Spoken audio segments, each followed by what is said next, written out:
Hello everyone, welcome back to the Samajik Guru channel. आज हम करने जा रहे हैं क्लास 8th के सोशल साइंस का सैंपल पेपर 2। ये भी पीएससीबी ने रिलीज किया है। तो आइए पेपर पैटर्न देखते हैं पहले किस तरीके का आएगा। ठीक है, तो टाइमिंग जो है वो आपको 2 आवर्स की जो है वो दी जाएगी। टोटल पेपर जो है वो आपका 40 मार्क्स का होगा। हम लोगों ने सैंपल पेपर 1 भी अपलोड कर दिया हुआ है, हिंदी और इंग्लिश दोनों लैंग्वेजेस में। तो अगर हिंदी मीडियम के हैं या इंग्लिश मीडियम में है तो जाकर सैंपल पेपर 1 भी जो है वो चेकआउट कीजिए। सबसे पहला जो सेक्शन ए है उसमें आपसे 3 क्वेश्चन पूछे जाएंगे। हर क्वेश्चन जो है वो 1 मार्क का है। ठीक है, और आपने इसका आंसर 1 वर्ड या 1 सेंटेंस में करना है। सेक्शन बी जो है इसके अंदर आपसे जो है वो टोटल आपसे जो है वो 10 क्वेश्चन पूछे गए हैं। हर क्वेश्चन जो है वो 2 मार्क का है, यानी कि सेक्शन बी जो है वो टोटल 20 मार्क्स का है। ठीक है, सेक्शन सी जो है इसमें आपसे 5 क्वेश्चन पूछे गए हैं। कोई भी 3 क्वेश्चन जो है वो अटेम्प्ट करना है। ठीक है, हर क्वेश्चन जो है वो 3 मार्क का है, तो टोटल सेक्शन सी जो है वो 9 मार्क का हो गया। सेक्शन डी जो है वो सोर्स बेस्ड क्वेश्चन है, यानी कि आपकी बुक से कोई पैराग्राफ उठाया जाएगा। ठीक है, उसमें से आपको क्वेश्चन पूछे जाएंगे। 3 क्वेश्चन पूछे जाएंगे टोटल, और ये जो है वो 1 मार्क्स के क्वेश्चन होंगे। तो टोटल जो है वो आपके 3 मार्क्स का सेक्शन डी हो गया। ठीक है, और सेक्शन ई जो है वो मैप पॉइंटिंग है। इसमें आपको टोटल 8 जगह जो है वो पूछी जाएंगी, जिसमें से आपने सिर्फ 5 चीजें जो है वो बतानी है। ठीक है, यानी कि 5 प्लेसेस बताने हैं। तो ये टोटल जो है वो 1 मार्क का हो गया, यानी कि ये टोटल जो है वो आपका सेक्शन ई 5 मार्क्स का हो गया। तो आइए अब इसके सॉल्यूशंस जो है वो देख लेते हैं। तो सबसे पहला जो क्वेश्चन आपसे सेक्शन ए का पूछा गया है कि what do you mean by the term epidemic. आप एपिडेमिक से क्या समझते हो? When a disease breaks out on a large scale and attacks people, it is called an epidemic. तो जब एक कोई भी बीमारी जो होती है वो काफी बड़े लेवल पर जो है वो लोगों को जो है अपना शिकार बनाना शुरू कर दे, तो उसे हम एपिडेमिक कहते हैं। ठीक है, जैसे डेंगू हो गया, कोलेरा हो गया। ठीक है, नेक्स्ट क्वेश्चन आपका पूछा गया है when constituent assembly was constituted, या संविधान सभा का गठन जो है वो कब किया गया था? तो इसका आंसर है 1946 एडी, 1946 में किया गया था। ठीक है, नेक्स्ट क्वेश्चन है how is the government answerable to the parliament. हमारी जो सरकार होती है वो किस तरीके से पार्लियामेंट के लिए जवाबदेही है। ठीक है, पार्लियामेंट में जवाबदेही है। तो government can remains on it's post until it has the majority in the parliament और लेजिस्लेटिव। कोई भी सरकार जो है वो तब तक ही अपने पोस्ट पर जो है वो रह सकती है जब तक कि पार्लियामेंट में, यानी कि विधानसभा में, लेजिस्लेटिव बोला है। ठीक है, या तो विधानसभा में या पार्लियामेंट में जो है वो उसकी मेजोरिटी होती है। तो अगर उस मेजोरिटी वो खो देता है तो वो माइनॉरिटी में आ जाएगा। ठीक है, और जिसकी वजह से उसे जो है वो उसी टाइम जो है वो रिजाइन करना पड़ जाएगा, यानी कि अपनी सीट खाली करनी पड़ जाएगी। तो जिस वजह से वो जो गवर्नमेंट होती है वो पार्लियामेंट के लिए आंसरेबल है। ठीक है, सेक्शन बी है। सबसे पहला क्वेश्चन है आपका name the famous gold mines in India.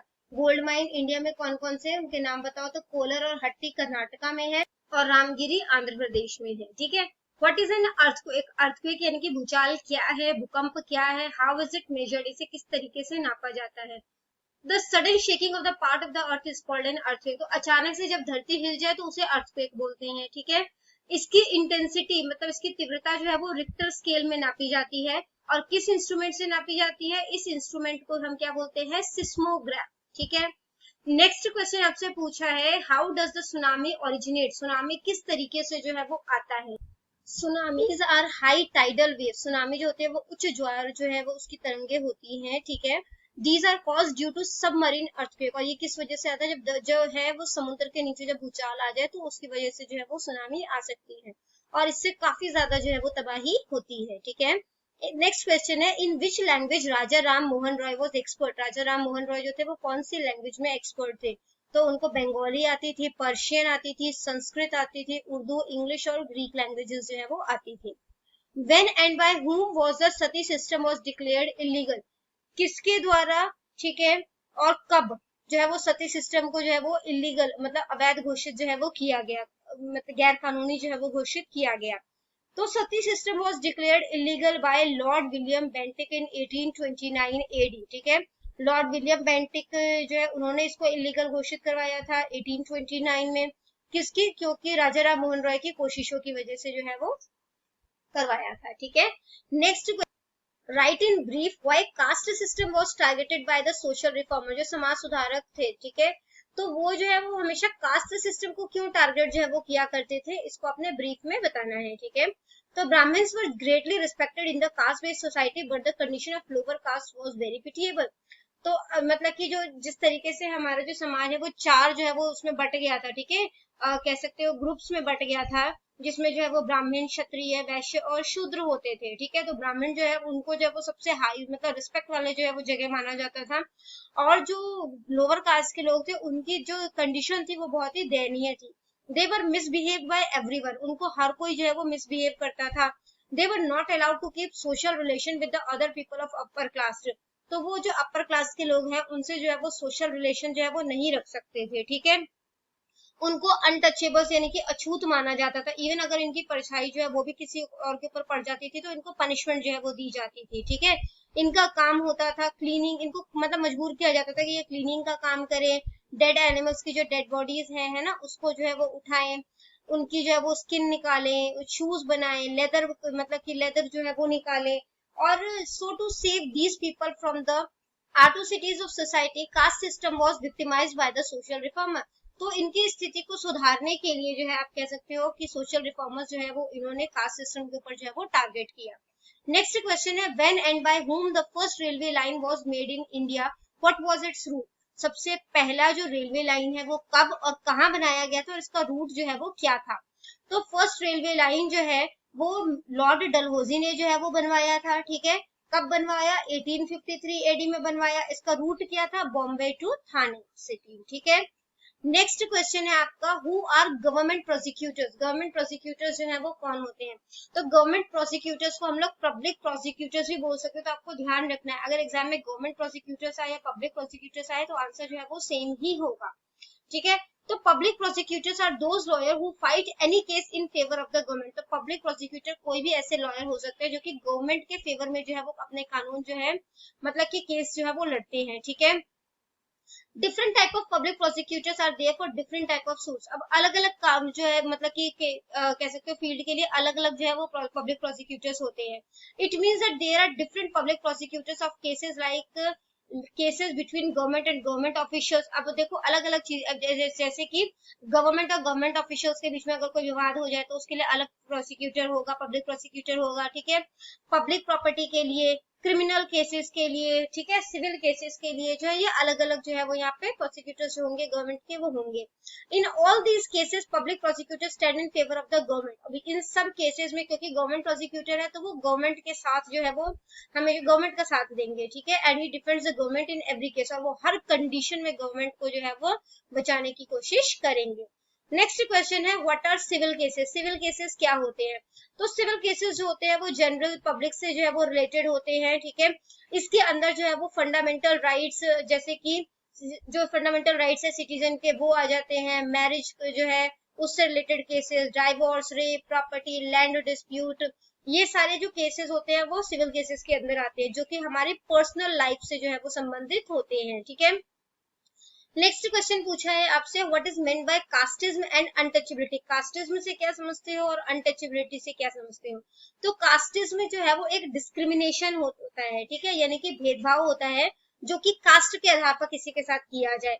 जबकि अनटचेबिलिटी जो है वो एक सामाजिक बुराई है, ठीक है, in which it was considered a sin to touch the people of certain caste, जिसमें कि कुछ जो लोग के मतलब कि कह सकते हो कुछ कास्ट के लोगों को अगर वो टच कर जाए, ठीक है, तो उनको जो है वो पाप माना जाता था, उसको अछूत जो है वो बोला जाता था। Section C, what are the main rice producing area? Main rice producing area जो है वो कौन कौन से हैं?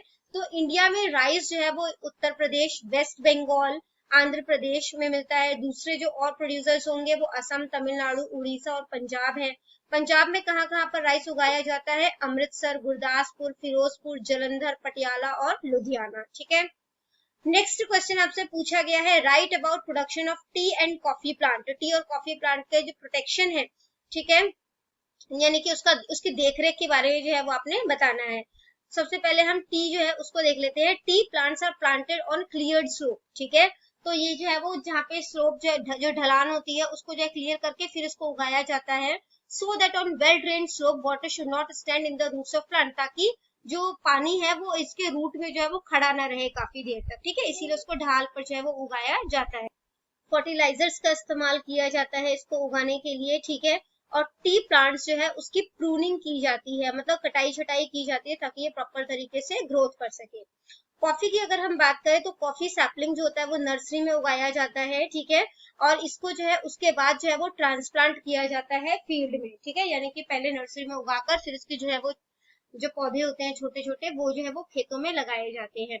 इस प्लांट जो है इसको भी फर्टिलाइजर की, प्रूनिंग की और इरिगेशन यानी कि सिंचाई की जो है वो जरूरत होती है, प्रूनिंग यानी कटाई छटाई की, ठीक है। Sunny weather is required during growth, जब ये ग्रो कर रहा होता है तो इसको जो है वो सन मतलब कि धूप चाहिए होती है अच्छी खासी। The tree is prune to keep it up to a height of 8 feet, अगर जो है वो ट्री को जो है वो प्रून किया जाएगा तो इसकी हाइट जो है वो 8 फीट तक जो है वो जा सकती है। नेक्स्ट क्वेश्चन आपसे बोला गया है आजाद हिंद फौज पर जो है वो एक नोट लिखो, ठीक है। तो इंडियन नेशनल आर्मी जो है वो सुभाष चंद्र बोस जो है उन्होंने जो है वो फाउंड की थी, ठीक है, जापान में। His objective was to free India from the British ruler, उनका जो मुख्य उद्देश्य था आजाद हिंद फौज बनाने का या इंडियन नेशनल आर्मी बनाने का वो ये था कि वो जो है वो इंडिया को ब्रिटिश की गुलामी से जो है वो आजाद करा सके। Those Indian soldiers were included in Indian national army who were captivated during the second world war by Japan, तो इसमें उन इंडियन सोल्जर्स का जो है वो इस्तेमाल किया गया जिनको की जो है वो सेकेंड वर्ल्ड वॉर के बाद जो है वो जापान में बंदी बना लिया गया था, ठीक है। आगे है इसमें सुभाष चंद्र बोस जो है उन्होंने काफी ज्यादा जो है वो स्लोगन्स दिए थे, ठीक है, उस टाइम पर दिल्ली चलो, तुम मुझे खून दो मैं तुम्हें आजादी दूंगा, give me blood I will give you freedom, ठीक है, या जय हिंद जैसे नारे जो है वो दिए थे। But Japan was defeated in second world war, लेकिन जापान जो है वो सेकेंड वर्ल्ड वॉर में हार गया, तो जिस वजह से क्या हुआ कि जो है वो इंडियन नेशनल आर्मी, ठीक है, वो जो है वो इंडिया को फ्री कराने में, आजाद कराने में सक्सेसफुल नहीं हुए। Subhash Chandra Bose died in air crash in 1945 AD, 1945 में सुभाष चंद्र बोस जिस एयरक्राफ्ट में जा रहे थे वो क्रैश हो गया। काफी ज्यादा सोल्जर्स जो हैं वो ब्रिटिशर्स ने जो है वो गिरफ्तार कर लिए इंडियन नेशनल आर्मी के। That's why Indian people did strike, तो जिस वजह से जो है वो इंडियन लोगों ने स्ट्राइक किया, उसके लिए धरने दिए, ठीक है, पूरी कंट्री में। So the British made free all the soldiers of Indian national army, और जिसकी वजह से जो ब्रिटिशर्स थे उन्होंने जितने भी इंडियन नेशनल आर्मी के सोल्जर्स थे उन सबको आजाद कर दिया। नेक्स्ट क्वेश्चन है आपका एक्सप्लेन। एक हम्बल रिक्वेस्ट है, अगर आपको हमारी वीडियोस जो है वो पसंद आती है या हमारी वीडियो आपके लिए किसी भी तरीके से हेल्पफुल है तो चैनल को जो है वो अभी सब्सक्राइब कीजिए। तो आइए चैप्टर जो है वो कंटिन्यू करते हैं। नेक्स्ट क्वेश्चन है हमारा explain in brief the relations between India and Pakistan, India और पाकिस्तान के बीच में जो रिलेशन है उनके बारे में आपने बताना है, ठीक है। पाकिस्तान जो है वो हमारा जो है वो पड़ोसी देश है। India is trying to have friendly relations with Pakistan, और इंडिया जो है वो पाकिस्तान के साथ दोस्ती भरा रिश्ता जो है वो रखना चाहता है। Pakistan did not recognize the merger of Kashmir with India, Pakistan जो है वो कश्मीर का जो भारत में विलय हुआ उसको मान्यता जो है वो नहीं देता। There have been 3 major wars and many other borders fight between India and Pakistan, तो 3 बड़े बड़े युद्ध हुए हैं इंडिया और पाकिस्तान के बीच में, ठीक है, जो कि जो है वो बॉर्डर को लेकर हुए हैं। 1972 AD Shimla agreement was signed between both countries, तो दोनों कंट्री के बीच में एक शिमला समझौता हुआ था, और इसका मुख्य उद्देश्य जो था वो था कि इनके बीच में जो विवाद है उनको शांतिपूर्ण तरीके से जो है वो सुलझाया जाए।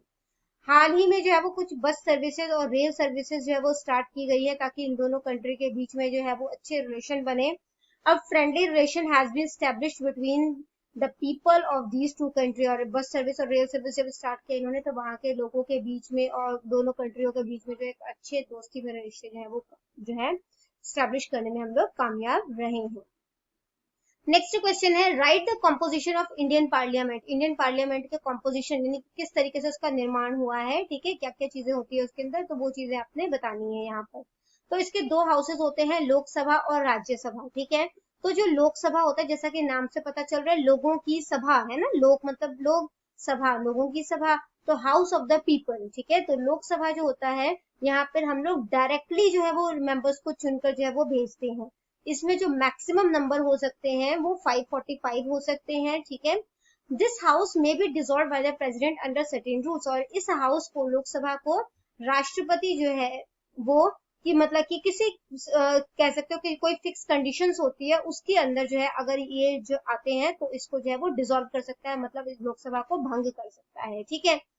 जबकि अगर हम राज्यसभा की बात करें तो इसके टोटल, ये परमानेंट हाउस होता है, इसको डिसॉल्व नहीं किया जा सकता, ठीक है। और यहाँ पर जो है वो टोटल जो होते हैं इसकी स्ट्रेंथ 250 होता है, जिसमें से 238 जो होता है वो स्टेट और यूनियन टेरिटरी से चुने जाते हैं लोग, ठीक है। जबकि जो 12 मेंबर्स होते हैं वो हमारे राष्ट्रपति द्वारा जो है वो जो अपने फील्ड में एक्सपर्ट है, चाहे वो लिटरेचर में हो, सोशल सर्विसेज, साइंस, आर्ट, जिस भी चीज में जो है वो एक्सपर्ट हो, वो मेंबर्स जो है वो 12 प्रेसिडेंट जो है वो नॉमिनेट करता है वहां पर, ठीक है। The member of the Rajya Sabha indirectly elects by members of the legislative body of the state. तो यहाँ पे इनडायरेक्टली जो है वो वोटिंग होती है, ठीक है, किनके द्वारा, स्टेट्स की लेजिस्लेटिव बॉडीज द्वारा, ठीक है, यानी विधानसभा और विधान परिषद द्वारा। सेक्शन डी जो है वो सोर्स बेस्ड क्वेश्चन है, पहले आप जाके क्वेश्चन पेपर एक बार रीड आउट करिए, ठीक है, क्योंकि उसी के अंदर आंसर जो है वो लिखा है, तो आपको जो है वो आंसर से याद करने की जरूरत नहीं पड़ेगी। When and who partition Bengal, Bengal का विभाजन कब और किसने किया, तो 1905 एडी में लॉर्ड कर्जन ने किया, ठीक है। नेक्स्ट क्वेश्चन है, which group came into existence with the partition of Bengal, Bengal के पार्टीशन से, उसके विभाजन से कौन सा ग्रुप जो है वो अस्तित्व में आया, ठीक है। जो क्वेश्चन पेपर है उसमें मिसप्रिंट है, ये उन्होंने पार्टीज लिखा है, बट यहाँ पे ग्रुप आएगा, क्योंकि कोई भी पार्टीज जो है वो फॉर्म नहीं हुई थी, ठीक है, ग्रुप बने थे। मॉडरेट और एक्सट्रीमिस्ट ग्रुप आए थे, यानी नरमदल और गरमदल जो है उनका अस्तित्व आया था। नेक्स्ट क्वेश्चन है, what were the main objective of partition of Bengal, Bengal विभाजन का जो मुख्य उद्देश्य क्या था, तो इसका मुख्य उद्देश्य ये था कि was to divide the Hindus and Muslim, Hindu और मुस्लिम को डिवाइड करना, और नेशनल पावर जो है, ठीक है, अगर एकजुट होकर काम करेंगे तो पावरफुल बने रहेंगे, तो उस पावर को कमजोर करना। सेक्शन ई जो है वो मैप पॉइंटिंग है, ठीक है, इसमें आपसे 8 चीजें जो है वो पूछी गई है, तो आपने वो 5 प्लेसेस जो है जहां पर ये चीजें मिलती है वो पॉइंट आउट करना है, ठीक है। तो इसको हमें एक मैप में ना करके 2 मैप में कर रहे हैं, ताकि आपको जो है वो क्लियर हो जाए, ठीक है। तो सबसे पहले हम लोग देख लेते हैं कि कॉपर जो है वो कहाँ मिलेगा, तो कॉपर जो है वो कहाँ मिलेगा हमें, यहाँ पे राजस्थान में अलवर है, ठीक है, उधर मिलेगा। और दूसरा जो कॉपर मिलेगा वो हमें यहाँ पे मध्य प्रदेश में बालाघाट है, वहां मिलेगा, ठीक है। नेक्स्ट हमसे पूछा गया है बॉक्साइट जो है वो कहाँ मिलेगा, तो बॉक्साइट जो है वो गुजरात के जूनागढ़ में मिलेगा, ठीक है। और जो दूसरी जगह है वो है उड़ीसा, जहां पर जो है वो आपको उड़ीसा के संबलपुर में मिलता है, ठीक है। इसके बाद आपसे पूछा गया है गोल्ड कहाँ मिलेगा, तो गोल्ड जो है वो हमें कर्नाटका के हट्टी में, ठीक है, और कोलर में मिल जाएगा, ये यहाँ पर ये दोनों जगह है। फिर पूछा है मैंगनीज जो है वो किधर मिलेगा, तो मैंगनीज जो है वो मध्य प्रदेश के बालाघाट में, ठीक है। और दूसरी जो जगह है वो है कालाहांडी, जो कि आपको उड़ीसा में मिलेगा, ठीक है। नेक्स्ट है हमारा मिक्का, मिक्का जो है वो कहाँ पर मिलेगा हमें, वो आपको राजस्थान के अलवर में ही मिल जाएगा, और आंध्र प्रदेश के नेल्लोर में। नेक्स्ट आपसे पूछा गया है कॉटन कहाँ मिलेगा, तो कॉटन जो है वो आपको गुजरात से लेकर महाराष्ट्र तक के एरिया में मिल जाएगा, ठीक है। आपने सिर्फ वन प्लेस जो है वो पॉइंट आउट करना है, मैंने आपको 2-2 3-3 जगह बताई है, बट आपने कोई एक प्लेस जो है वो पॉइंट आउट करना है, ठीक है। जूट जो है वो आपको कहाँ पे मिल जाएगा, जूट आपको जो है वो बिहार में, वेस्ट बंगाल में मिल जाएगा, ठीक है। और वीट जो है वो आपको जो है वो पंजाब में, हरियाणा में, यूपी में, इन तीनों जगह पर जो है वो मिल जाएगा। तो यहाँ पर जो है वो आपका सैंपल पेपर 2 भी कंप्लीट हो जाता है। इनकेस कोई भी डाउट है आपको, तो आप कमेंट सेक्शन में क्वेश्चन कीजिए, आपको रिप्लाई मिल जाएगा। Thank you very much.